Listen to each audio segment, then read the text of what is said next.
What is Webster's Technique? We are going to dive right in. Webster's Technique is a specific chiropractic analysis of the sacrum and pelvis, the alignment and the movement, and also the specific chiropractic diversified adjustment. The goal of the adjustment is to reduce the effects of the biomechanical alteration caused by the subluxation, which we're going to explain what that is. And when we reduce those effects, it enables proper neurofunction as well as movement. So we're going to get into all of that. Let's go over biomechanically what happens to our spine and our pelvis when we're pregnant. Of course, our body is producing a hormone called relaxin, which makes all the joints loosey-goosey and ready to give birth and grow and move as they need to facilitate that baby. From the side of the spine, we have what ideally is what's called the lordotic curve in the lumbar spine, which is this green part, the low back. And the curve should be going this way.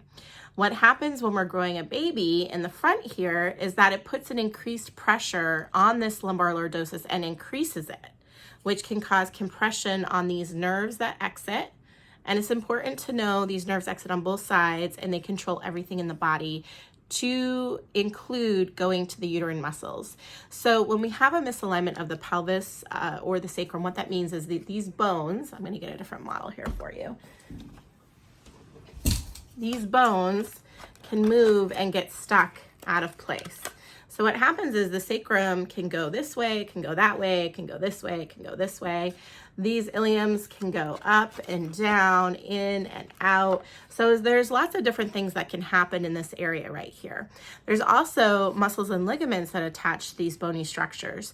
So when we have misalignment or dysfunction in the sacrum, in the iliums, in the sacrotuberous ligament, in the psoas muscle, in the piriformis muscle, in the front, in the pubic symphysis, if we have restriction at any of those places, it can cause dysfunction. And most importantly, to our mamas out there, it can cause a significant pain and disability. So as a Webster certified chiropractor, I'm evaluating all of these 7 structures of the pelvis when a pregnant mom comes in to see me for chiropractic care. So we evaluate the mom's posture when she's standing. We'll see what the level of the hip bones are. We'll see if the sacrum is level or not. We'll see if they're moving properly.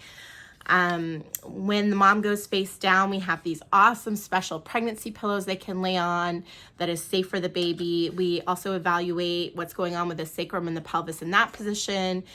We evaluate the sacrotuberous ligaments, we evaluate the piriformis muscle, and then we have mom turn over, and our table is actually inclined, and we give them a pillow so it's nice and easy to breathe, and we'll check the round ligaments on both sides.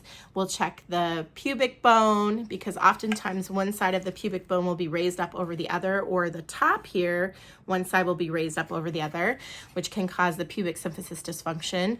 Some of you have maybe heard about or are experiencing right now. And we also check the psoas muscle. So we check all of those structures because we know that when one of those things isn't moving well, it can cause pain and dysfunction. Also, when there is misalignment or subluxation of the sacrum or pelvis, it can cause what we call interference with uterine nerve function, because these nerves, control the muscles in the uterus. And so when there's interference with uterine nerve function and tight muscles, it can affect the position that baby can get in during pregnancy and the dance of labor. So as chiropractors, we are working on realigning this pelvis with the goal of restoring proper motion and proper nerve function.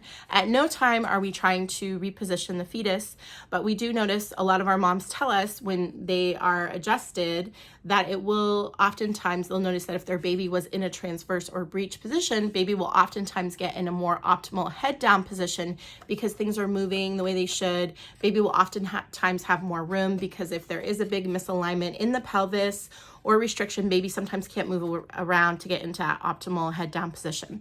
Another great thing that we notice is our moms report that they're more comfortable, they enjoy their pregnancies more, they can be more active, and then of course mamas report better birth outcomes, smoother deliveries, quicker deliveries, less need or chances of interventions, and then of course good birth outcomes and good recoveries.